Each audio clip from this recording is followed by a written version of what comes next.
Welcome back to the second segment of Dateline New Haven and WNHH New Haven, home for community radio. I'm Paul Bass, inviting you to look behind the headlines on the stories that make our community tick. We have a very patient man on the other end of the Zoom call, State Rep Harry Arora, who is the Republican candidate for state treasurer. Hello, Mr. Arora. Thanks so much for coming on Dateline New Haven. Okay, got to unmute yourself so we can hear you. Hold on, Harry. We don't hear you. Is your Zoom on mute? Harry, is our volume down? Hold on a second. We still can't hear you. An apology for the technological difficulties.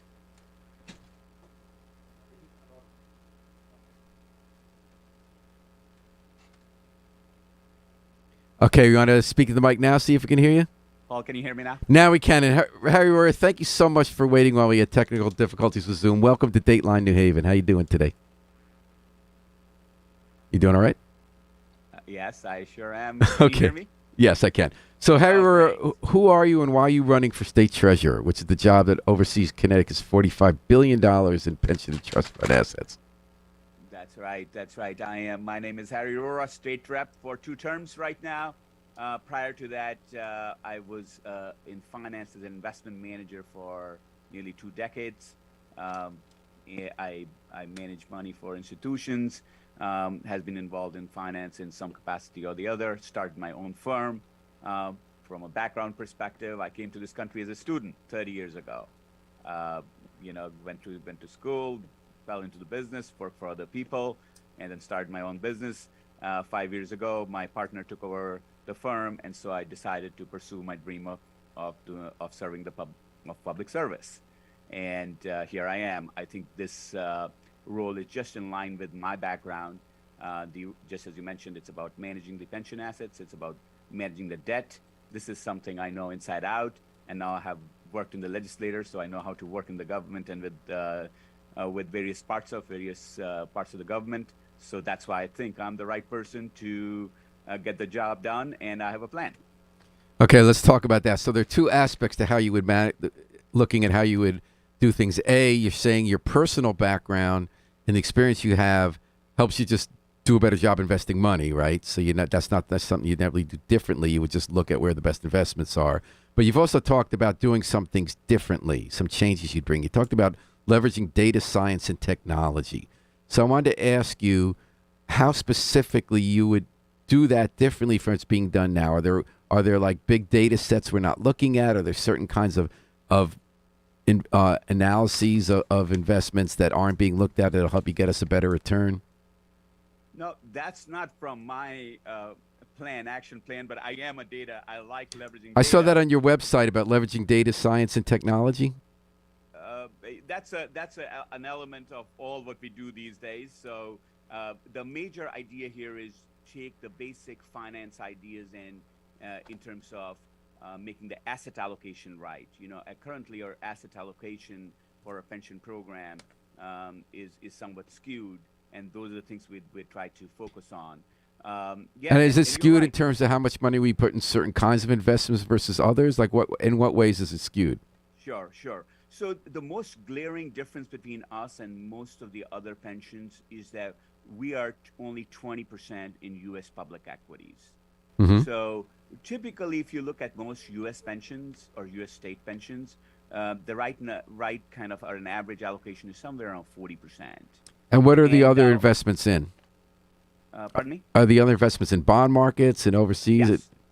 Yes. So our asset allocation is 50% public equity, much more focused on international equity, Europe as well as emerging markets, and a much smaller allocation to U.S. public equities. Mm-hmm. And that's really cost us a lot of performance dollars over the last decade. And because, as you know, a lot of the technological innovation has been driven by U.S. firms, and U.S. firms do form a big part of that return set. But now in the short term, we're looking now at how technology firms are now showing their not dismal, but upsetting results in the last few days. We've seen that from Google. We've seen it even Microsoft, which has not reported that in a long time. is that, am I thinking too much short term? You're saying long term U.S. equities perform better, or did the stock market here just have a great run and there's going to be a correction and maybe it's good we have only 20% of our investments in U.S. equities? Well, it's worked out really poorly because it's not as if we were in cash. The other 30% was in international equities. Oh, and that's going even International, worse. Yeah. it's been really bad because, if you think about emerging markets, about China, for example, the Chinese companies are, I don't know if you've been following. I have. They're tanking. Yeah. It's really, That's partly it's, COVID and partly the new policies of the premier there.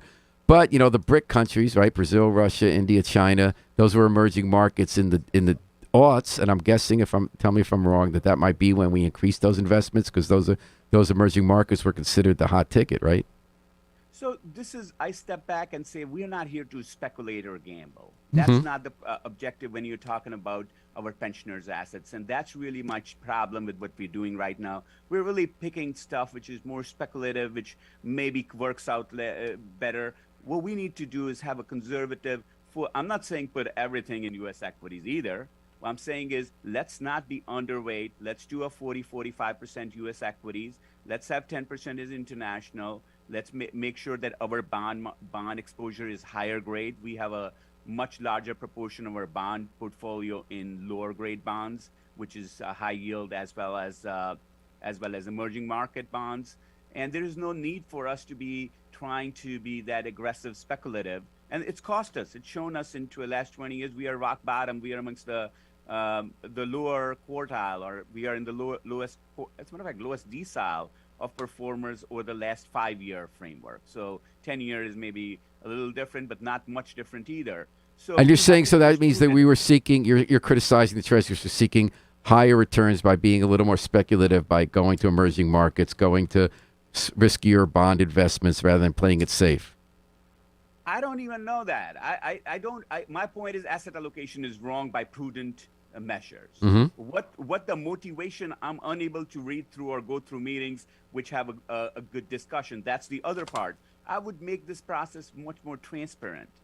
There's a lot of discussion about one manager versus the other, but there's asset allocation defines returns to the most part. And what we need to do is make sure we define why are we invested in a certain way. And to your point, if there is a reason, there is a good thought process that we're going to be all emerging, which we don't, or overweight emerging, then let that discussion be and be explained to the pensioners and the taxpayers.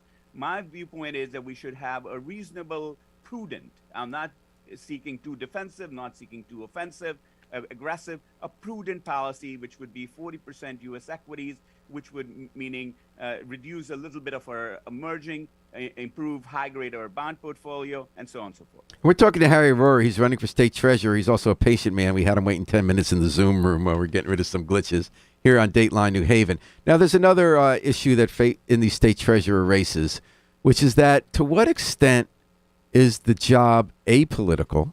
You talked about an issue, which is how do you look at how you invest, which really isn't a liberal conservative political thing. It's liberal conservative how you gamble or not gamble your money. I'm on the way conservative end, by the way. My wife thinks I would put all my money in a mattress if I could, even though you could go run on fire. I mean, I'm just in the bond market. Yeah. But there's also too, by the way. Yeah, another issue though is and then just budget based on what you can expect. But there's also does political philosophy come into play? We have more polarized country by year, and in this election, it's nationwide. Republican and Democratic state treasurer candidates have differed in general on philosophical issues, and I'll give an example here. The Eric Russell says we should steer investments toward in-state companies and away from corporations responsible for climate change and opioid addiction. So use our money to also serve a social purpose. He wants to establish a fund to offer financial assistance to those who travel to Connecticut for legally protected abortion care, and do that even in conjunction with state treasurers nationwide. And on the other side of the aisle, I'm sure you're familiar with the State Financial Officers Foundation, that GOP treasurers have now taken action in West Virginia, Louisiana, Arkansas. They've pulled more than $700 million out of BlackRock, not because of the returns, but because they say the firm is too focused on environmental issues. Republican treasurers in Utah and Idaho are pressuring companies to drop climate action. They call them woke, and they're taking their money out. Pennsylvania, Arizona, Oklahoma have joined a larger campaign to stop nominations of federal regulators who wants banks to disclose the financial risks of a warming planet. Where do you stand on that? Do you think Eric Russell is right that we should try to use our investments to affect climate change and opioid addictions? Or do you think some of those Republican treasurer candidates are right and treasurers that we use our investments to stop companies from divesting from fossil fuels or paying attention to climate change? Right, Paul. Thank you so much for that question. Really, you get into the middle of things right away, right? That's the tough question, or the more difference questions, which I like. Now, this is how I believe I'm focused on what I call justice and social equity in this job. So, for example, in journalism, you have a certain role in creating justice by getting all the good ideas out, or differentiating, pointing out things. Same thing, we have a role to play, which is this: that should people's money be making the same high rate of returns, or should the rich people and rich institutions make all the money, and people should be left with the what you would say, the crumbs? And we made 5.8. The average pension makes 8.8, 5 years. That's about $1.5 billion more, and our pensioners are going to get less COLA, less cost of living wage increase, less security. Is that just? Can we just explain that to me for a second? So you're saying over the last 5 years it is that our pension fund has earned a 5.8% return, whereas how much has the others made? The median is high sevens. Mm-hmm. The median is high sevens, because I'm not going to pin myself to a specific number, but that's not the real relevance. And a 80-20 index is 8.7. 8.7. 8.7. So you're defining social equity as just getting the best possible returns on pensions so that people can benefit from the stock market, even if they're limited budget pensioners as opposed to large investors. No, let me say what happens with that extra money. We have the legislator has a human services committee. The legislator has transportation programs. The legislator offers aid to vulnerable in our society. The more money I make available to the legislator, the more money they have for human services program. Because tell you what, we could do more with education. We could use more money in some of the most important programs. But I am not here to take the job which has been provided by the people of Connecticut, by our democratic processes, to the legislator and the various committees of the legislature. My job is to make sure more resources are available. Now, if I start doing their job, who's going to do the treasurer's job? So are you arguing that the treasurer's job is to earn the highest possible returns, not to get involved in other issue policy? Well, I would have, as a citizen, I would have great input if I were asked by the legislator as to what to do. In the Energy Committee, I have been extremely vocal about how to increase the amount of renewables in our state at the best possible price. I've been increasingly vocal as to how to manage the energy transition. And I think the policy has been wrong. At this point, we have neither low cost nor enough renewables. But what I meant is the treasurer going to be involved in that? I'm trying to get at, do you agree with the State Financial Enforcers Foundation? No, that's not the treasurer's job. The treasurer's job as an advisory will exist, but not by saying, oh, well, we're going to really use the invest in a specific program, even if it's going to lose money. Yeah, listen, I believe some of the greatest investment ideas are going to be in the energy transition. And if they are good ideas, for example, whether it be EVs or other ideas where we can make more money than an index, then I would think that we would want to have some managers look at that. Although I'm not a stock picker, I don't intend to be the stock picker at the treasurer's office. I would do be involved in overall asset allocation. So I just want to make sure I got your position right, because I heard you talking about your view on energy transition. Do you disagree with both Eric Russell and the GOP treasurers who say, with different causes, that we should have social causes be part of, or affecting corporate policy be part of how we make investment decisions? Are you arguing that as a citizen you care about these issues, but as a treasurer the best way you can help have the state to have enough money to deal with these issues and pensioners to have enough money is to focus 100% on which investments make the most money, period? Is that an accurate way of describing your position? It is mostly accurate, but I need to provide you a little exception there, which is this, that industries which are going to be emerging industries which are going to form a big part of our ecosystem in the future, will often offer very high rate of returns because they're growth industries. For example, whether it be renewable generation, whether it be EVs. So they provide a very excellent case for investment. They provide a very excellent case. But nevertheless, those industries also have a very high risk because many of the initial participants or the firms which start up will go bankrupt. But Because again, it that's the seems like nature you're of this arguing. information. It seems like you're arguing invest in them because they'll have a good return, not because you're trying to Absolutely. promote a policy. What about the abortion plan? Would you agree with having your office not invest in corporate to establish a fund for financial assistance for people to travel to Connecticut for abortions? That's illegal.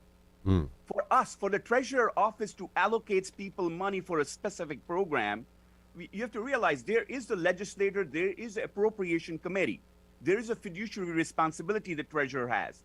Everybody cannot basically go and do the responsibility of the appropriations committee. That's where the responsibility lies, Paul. So I'm not saying I do not I'm not taking opinion whether those ideas are right or wrong. What I'm saying is that there is the right folks in the right place where those ideas have to be made or those decisions have to be made. And I think they should be made there. Whereas the most important thing for us is to do our job right, because if I basically focus on everybody else's job, the treasurer's job is not going to get done right. And that's what we have seen. So you have 10 billion less in the treasury to spend on human services program because the treasurer wants to have a huge say on a 50 million allocation on a specific cause. And I don't think that's right.